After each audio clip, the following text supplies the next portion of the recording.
Yep, it's Elliot at Farro's Lead Farm. So we're going to show you a little quick demonstration video of how a multi-caliber suppressor will work on different caliber AR-15 uppers. Nowadays, seems like the World War III drums keep kind of beating, so it might not be a bad idea to have a few different calibers so that you can kind of snap one on and switch it up for whatever ammo you can come up with, especially with what's on the ammo horizon as far as availability goes. And I don't think it's any secret by now, the government's standing up a lot more of their old ammo manufacturing facilities, and that's usually not a good sign. So anyway, without further ado, I have a few different caliber uppers here, and I'm just going to shoot them with this YHM R9 suppressor with a quick detach on all the different ones. So I know I've done this video with guns, but now I'm actually going to do it with just uppers so you can kind of see how they work. So the first one here is a 300 AAC blackout with the YHM cam. So here's a couple rounds, 300 blackout. These are subsonics. Well, let's see how they go.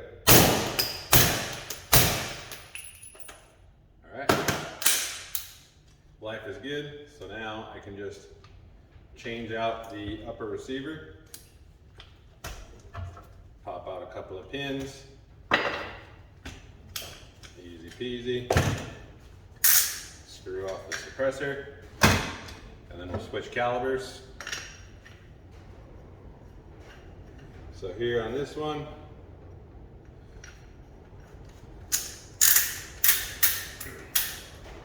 that's on. So this is a 6.8 SPC, and same thing, the YHM, the R9 suppressor works fine on a 6.8 SPC, which might be supposedly one of the calibers that the Army is going to go to, which I've been hearing for years, but we'll see if they actually do it this time. So here we go. Got some Hornady, 110 grain VMAX. Same lower receiver on a 6.8 SPC.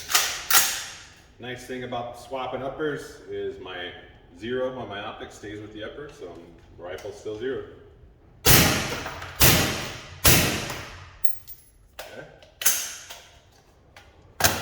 Knife is good. Go ahead and pop those pins out. Use a little round, rear one, front one. Spin the suppressor off. Okay. Let's try a 7.62 by 39.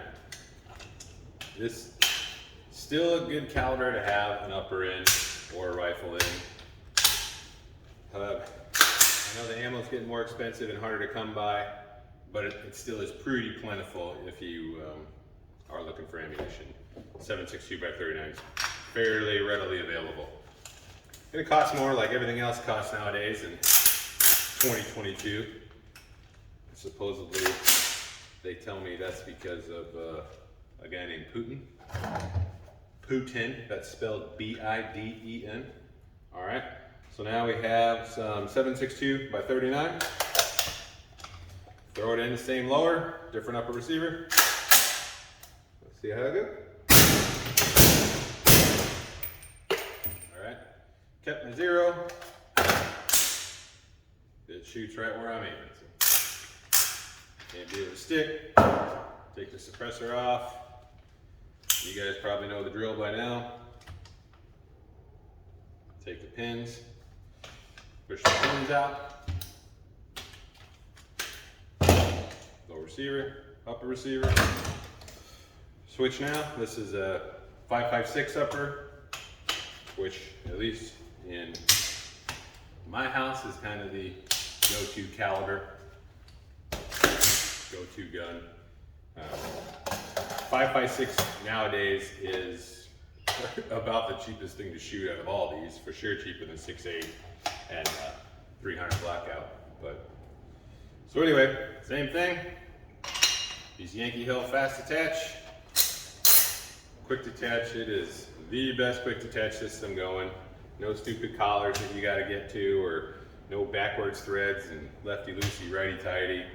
None of that crap. Just straight righty-tighty, smash it on as hard as you can, and that is it. You're on there and away you go. All right, so got the Hall Sun magnifier on here.